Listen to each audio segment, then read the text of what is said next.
ఎప్పుడు భాగవతం నుంచి ఒక ఉదాహరణ చెప్పేది కాళోజీ. హిరణ్యకశిపుడు లోకానికంతటికి రాజైనా, అందరూ ఆయనకు దాసులైనా, ఒక చంటి పిల్లవాడు ప్రహ్లాదుడు తన కొడుకే చెప్పిన మాట వినకుంటే ఆయన పీక నొక్కే ప్రయత్నం చేశాడు. కనుక ఎదిరించిన వాడి, ప్రశ్నించేవాడి పీక నొక్కే సిద్ధాంతం ఏదైతే ఉందో ఆ హింసకు, ఆ ఆధిపత్యానికి నేను వ్యతిరేకం. అటువంటప్పుడు ఒకవేళ ఆ హింసకు వ్యతిరేకంగా ప్రతిహింస కనుక సమాజంలో చెలరేగితే గాంధీవాదినైన నేను ప్రతిహింసను కూడా సమర్థిస్తాను. ఎందుకంటే పిరికితనం కంటే హింస గొప్పదని నమ్ముతానని చెప్పి గాంధీ చెప్పిందాన్నే కాళోజీ చెప్పేవాడు. కాళోజీ ఏ ఇజానికి కట్టుబడ్డవాడు కాదు. ఆయన నానా ఇజాల అడుగున పడి కనిపించేది నా ఇజమే అని అన్నాడు ఆయన. కనుక ఆయన ఒక కామన్ సెన్స్ తో ఒక మానవ జీవన సారాన్ని ఒక తత్వంగా విపులీకరిస్తూ అదే తన తాత్విక చింతనగా ఒక అద్భుతమైనటువంటి చైతన్యాన్ని, ముఖ్యంగా నిజాం పరిపాలన కాలంలో ఒక సంక్లిష్టమైన భూస్వామ్య సందర్భంలో పౌర హక్కుల కోసం ఎలుగెత్తాడు. ఎమర్జెన్సీ సమయంలో పౌర హక్కుల కోసం ఎలుగెత్తినటువంటి వాడు కాళోజీ.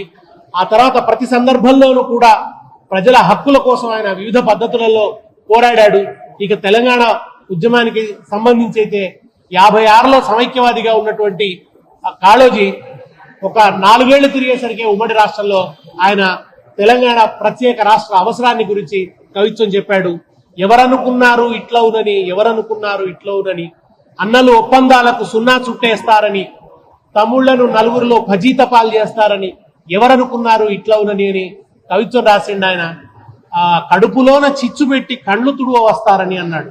ఒకవైపు కడుపులో చిచ్చు పెడుతూ రెండవ వైపు కన్నీళ్లను తుడుస్తున్నట్టు నటిస్తారని చెప్పి ఈ కాపట్యాన్ని ప్రశ్నించాడు. తెలంగాణ భాష, ఆ భాష సొగసుల్ని వివరించడమే కాదు, బడి పలుకుల భాష కాదు, పలుకుబడుల భాష కావాలి అని చెప్పి ఆయన తెలంగాణ భాష మీద జరుగుతున్నటువంటి అణచివేతను, అవమానాన్ని ప్రశ్నించడమే కాకుండా తెలంగాణ భాషాభిమానాన్ని, స్వాభిమానాన్ని చాటాడు. అందుకనే మనం కాళోజీ జయంతిని తెలంగాణ భాషా దినోత్సవంగా, మాండలిక భాషా దినోత్సవంగా జరుపుకుంటున్నాం. ఇది తెలంగాణ ఏర్పడిన తర్వాత ఇంతకుముందు లక్ష్మయ్య గారు చెప్పినట్టు కేసీఆర్ గారు ఆయన జయంతిని భాషా దినోత్సవంగా ప్రకటించారు. ఆయన పేరున ప్రతి ఏటా ₹1,00,000 అవార్డుని ఇచ్చేటువంటి పద్ధతిని కూడా కేసీఆర్ గారే అమల్లోకి తీసుకొచ్చారు.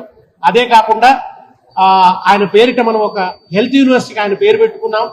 ఇంకా ఇవాళ నగరంలో, వరంగల్ నగరంలో ఒక అద్భుతమైనటువంటి కళాక్షేత్రాన్ని, రవీంద్ర భారతిని తలదనే విధంగా అద్భుతమైన కళాక్షేత్రాన్ని కేసీఆర్ గారు పూనుకొని, అంటే ఒకప్పుడు 300 గజాల స్థలం ఇవ్వమని అడిగితే కూడా అంతకుముందు ఉన్నటువంటి సమైక్యవాద ప్రభుత్వం ఇవ్వలేదు, సమైక్య రాష్ట్ర ప్రభుత్వం ఇవ్వలేదు.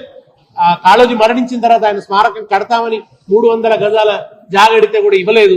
అట్లాంటిది ఇవాళ 1500 మంది పట్టేటువంటి ఒక అద్భుతమైనటువంటి ఆడిటోరియం కాళోజీ పేరు మీద అక్కడ నిర్మాణం అయిందంటే ఆ ఘనత కేసీఆర్ గారిది.